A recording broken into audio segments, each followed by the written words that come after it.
আসসালামু আলাইকুম গাইস, আমি এখন রান্না করব। আমি সুস্থ হয়েছি মোটামুটি ভালোই। আমি এখন চুলে পরে বসতে পারি আগুনের তাপে। তো দিয়ে দিলাম কড়াইয়ের ভিতরে দিয়ে দিলাম তেল। এখন আমি রান্না করব সরপুঁটি মাছ। তো পেঁয়াজ মরিচ কষাইয়ে নিই, আলাদা সরপুঁটি মাছ ভাজা নিব। তো দেখতেই থাকুন, পেঁয়াজ মরিচ ভাজা ভাজা করে নিই আগে।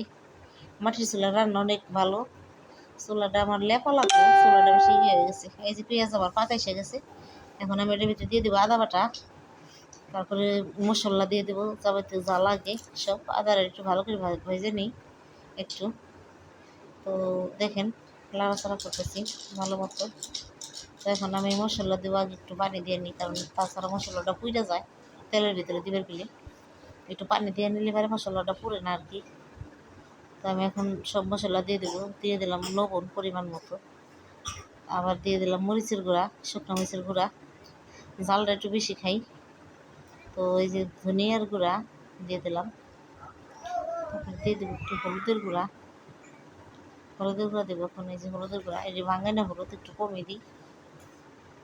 তো নাড়াচাড়া করবো ভালোভাবে। নাড়াচাড়া করে যখন তেল আসা আসা ভাব হবে, তখন আমি আনাজ দিব। তো দেখেন এই যে তেল এসে গেছে, নাড়াচাড়া দিচ্ছি। এখন আমি আনাজ দিয়ে দেবো তরকারি। দেখুন এই যে বেগুন আর আলু দিয়ে দিলাম। এটা দিয়ে সরপুঁটি মাছ রান্না করবো।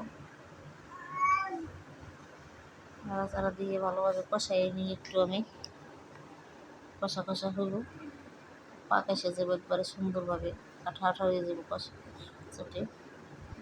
তো একেবারে আমি যে ঝোল দিয়ে দিছি, একা একা সারা পারি না, এই কারণে আমার চুলাটা ভেঙে গেছে। আপনারা কিছু বললেন না। এই যে তরকারি প্রায় হয়ে গেছে, আমি একেবারে রান্না করতেছি, মাঝে মাঝে একটু একটু যতটুকু পারি ততটুকু ধরতেছি।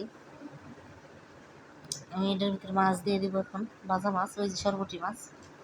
তো পুঁটি মাছ বাইজে রাখছি একেবারে, বাইজা ব্যাক ক্যামেরায় একেবারে বলতেছি সরি।